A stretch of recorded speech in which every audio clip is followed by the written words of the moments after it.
Yeah, this is another grade A prime example, John, of the Democratic nominee saying so much, but giving voters so little in terms of substance, in terms of solutions, while confusing them in the process. And once again, we got all frosting and no cake. And I've been saying on this network ever since Kamala Harris was installed as a nominee in mid-July, why wouldn't she at least do an interview on MSNBC instead of avoiding a mostly friendly press altogether? Well, I guess last night we got our answer. I mean, for example, she received a first question on the economy and if her plan covered those struggling right now to keep up in their finances. And she once again shared that she grew up in a middle-class family. Yeah, I think we got that. She once again, on 3 occasions in that same answer, evoked Americans' hopes and dreams. And on another occasion, as you said, she said the word holistically 3 times in 14 seconds. That's really hard to do.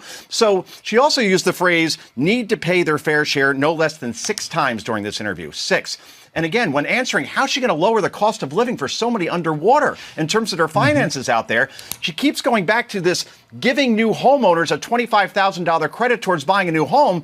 Okay, well, what if I already have a home and I'm struggling and I'm not looking to buy a new home? This doesn't apply to them. Or a $6,000 tax credit for new children. Well, what if I already have children and don't plan on having children? So it appears the vice president's CPU went into lather, rinse, repeat mode once again last night, and it showed that you could only get so far as a programmed and rehearsed GPT candidate before you get exposed. And it seems the more Ms. Harris speaks, the more she repels the voters she needs instead of bringing them in.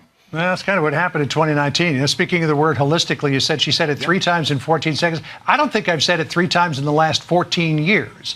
The New York Times did an analysis of the interview. Here's what their takeaway was. Harris had roundabout answers to